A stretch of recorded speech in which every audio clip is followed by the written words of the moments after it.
നമസ്കാരം. ഏഷ്യാനെറ്റ് ടിവിയുടെ എപ്പിസോഡിലേക്ക് എല്ലാ മനുഷ്യർക്കും സ്നേഹം നിറഞ്ഞ ഹൃദയം നിറഞ്ഞ സ്വാഗതം. ഇന്നത്തെ വിഷയം എന്ന് വെച്ച് കഴിഞ്ഞാൽ മുപ്പെട്ട് എന്നാൽ എന്താണ്, ഇതിൻ്റെ പ്രാധാന്യം എന്താണ് ഒരാൾ ഇവിടെ പ്രശ്നമാക്കാമെന്ന ഒരാൾ ചോദ്യം ചോദിച്ചത്. അപ്പോൾ ഇതേ ചിന്താഗതി അല്ലെ ഇതേ സംശയമുള്ള ഒരുപാട് പേര് കാണും അല്ലേ. അപ്പോൾ അവർക്ക് വേണ്ടിയിട്ടാണ് നമ്മളൊരു എപ്പിസോഡായിട്ട് ചെയ്യാമെന്ന് കരുതിയത്. മുപ്പെട്ടെന്ന് വെച്ച് കഴിഞ്ഞാൽ നമുക്ക് മലയാള മാസം എല്ലാവർക്കും അറിയാം അല്ലേ. 15 തീയതി, ചില മാസങ്ങളിൽ 14 വരും, ചില മാസം 15, ചില മാസം 16, ചില മാസം 17, ചില മാസം 18 ഒക്കെ നമുക്ക് വരാറുണ്ട്.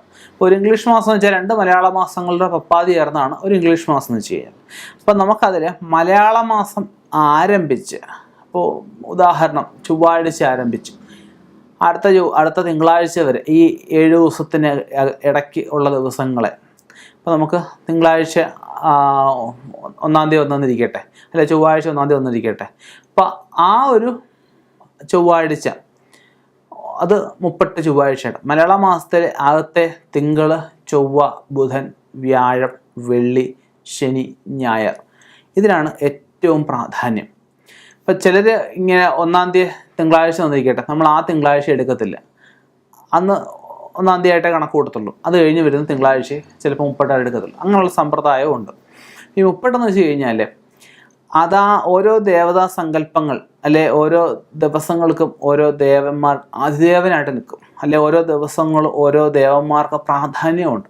ഇപ്പം ഉദാഹരണം പറയുകയാണെങ്കിൽ തിങ്കളാഴ്ച ദിവസം ശിവനും പാർവതിക്കും പറയാറുണ്ട്, ചൊവ്വാഴ്ച ദിവസം ദുർഗാദേവിക്ക് ഭുവനേശ്വരിക്ക് പറയാറുണ്ട്, ഗണപതിക്ക് ഹനുമാന് പറയാറുണ്ട്. അതുപോലെ തന്നെ ബുധനാഴ്ച ദിവസം വരുമ്പോഴത്തേക്കും നമുക്ക് ചിലർ ശാസ്താവിന് എടുക്കുന്നത്, ശനിയാഴ്ച എടുക്കുന്നെങ്കിൽ പോലും ചിലർ ശാസ്താവിന് ബുധനാഴ്ച എടുക്കാറുണ്ട്. പിന്നെ അവതാര വിഷ്ണു അല്ലെ കൃഷ്ണസ്വാമിക്ക് ഏറ്റവും പ്രാധാന്യമുള്ള ദിവസമായിട്ട് ബുധനാഴ്ച എടുക്കാറുണ്ട്. നവഗ്രഹങ്ങളിലെ ബുധന് പ്രാധാന്യ ദിവസം, വിദ്യാകാരനായിട്ടുള്ള ബുധന് പ്രാധാന്യമുള്ള ദിവസമായിട്ട് എടുക്കാറുണ്ട്. വ്യാഴാഴ്ച സമയത്തേക്കും ബൃഹസ്പതി അല്ലെങ്കിൽ വ്യാഴത്തിന് പ്രാധാന്യമുള്ള ദിവസമായിട്ട്, മഹാവിഷ്ണുവിന് പ്രാധാന്യമുള്ള ദിവസമായിട്ട്, പൊതുവെ വൈഷ്ണവ സങ്കല്പത്തിലുള്ള ദേവതാ സങ്കല്പങ്ങൾക്ക് പ്രാധാന്യമുള്ള ദിവസമായിട്ട് വ്യാഴാഴ്ച എടുക്കാറുണ്ട്. പിന്നെ വെള്ളിയാഴ്ച ദിവസം ഭദ്രകാളി, ചാമുണ്ഡി, രക്തേശ്വരി അങ്ങനെയൊക്കെയുള്ള ദേവതാ സങ്കല്പങ്ങൾക്ക്, ദുർഗാ ഭഗവതിക്ക് എടുക്കാറുണ്ട്. അപ്പം അങ്ങനെ ദേവീ സങ്കല്പത്തിലുള്ള മിക്കവർക്കും ഇത് ഒരുപോലെ വെള്ളിയാഴ്ച ദിവസം എടുക്കാറുണ്ട്. ശനിയാഴ്ച ദിവസം ശിവന്, ശാസ്താവിന്, അയ്യപ്പന്, വെട്ടയ്ക്കൊരു മകന്, അതുപോലെ തന്നെ കിരാതമൂർത്തി, ദക്ഷിണാമൂർത്തി, ഇങ്ങനെയൊക്കെയുള്ള ശൈവ സങ്കല്പത്തിലുള്ള ദേവതാ സങ്കല്പങ്ങൾ എല്ലാം ശനിയാഴ്ച ദിവസം എടുക്കാറുണ്ട്. ഞായറാഴ്ച പൊതുവേ ആദിത്യനാണൊക്കെയാണ് പറയുന്നതെങ്കിൽ പോലും ശിവന് എല്ലാ ദേവന്മാർക്കും ഞായറാഴ്ച ദിവസം പ്രാധാന്യമായിട്ട് വരാറുണ്ട്. അപ്പം അങ്ങനെ നമുക്ക് ഈ 30 മലയാള മാസത്തിൽ ആദ്യം വരുന്ന ഈ പറഞ്ഞ ദിവസങ്ങളിലൊക്കെ ഞാൻ ഈ പറഞ്ഞ ദേവതാ സങ്കല്പങ്ങളെ കൂടുതലായിട്ട് പ്രാർത്ഥിക്കുന്നത്, ക്ഷേത്രങ്ങളിൽ പോകുന്നത്, വഴിപാടുകൾ ചെയ്യുന്നത് ഏറ്റവും ശ്രേഷ്ഠമാണ്.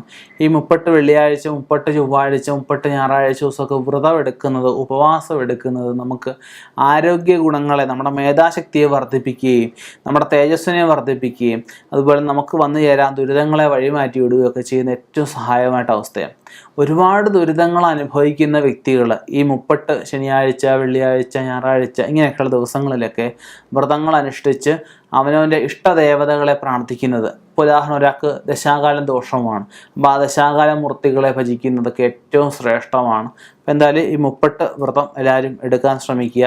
30 വ്രതം എടുക്കുന്നതിലൂടെ നമുക്ക് നല്ലൊരു അധികം പൈസ മുടക്കാതെ കണ്ടിട്ട് നമ്മുടെ പ്രാർത്ഥനകൾ കൊണ്ട് തന്നെ നമുക്ക് ഇപ്പോൾ എല്ലാവർക്കും ക്ഷേത്രങ്ങളിൽ പോകാൻ പറ്റിയ ഒന്നും പറ്റിയെന്ന് വരത്തില്ല. നമ്മൾ പൂജാമുറിയിൽ ആ ദിവസത്തെ ഭഗവാന്റെ ഫോട്ടോ വെച്ചാൽ ഭഗവാൻ വിശേഷ ഒരു ദീപം കൂടെ എക്സ്ട്രാ കത്തിച്ച് പ്രാർത്ഥിച്ചാൽ മതി. ക്ഷേത്രത്തിൽ പോകുന്നതാണ് ഏറ്റവും ബെറ്റർ. ക്ഷേത്രത്തിൽ പോകാൻ പറ്റാത്തവർക്ക് വീട്ടിൽ പറഞ്ഞ് പ്രധാനുഷ്ഠാനത്തിൽ പ്രാർത്ഥിച്ച് ഭഗവാന്റെ ഇഷ്ടദേവതാ മന്ത്രങ്ങൾ ജപിച്ചാൽ ആ 30ൻ്റെ ആ ഒരു ഫലം നമുക്ക് കിട്ടുന്നതാണ്. ഇനിയും ഇതുപോലെയുള്ള വ്യത്യസ്തമായ വിഷയങ്ങളുമായിട്ട് കണ്ടുമുട്ടാം. നിർത്തുന്നു. നന്ദി, നമസ്കാരം.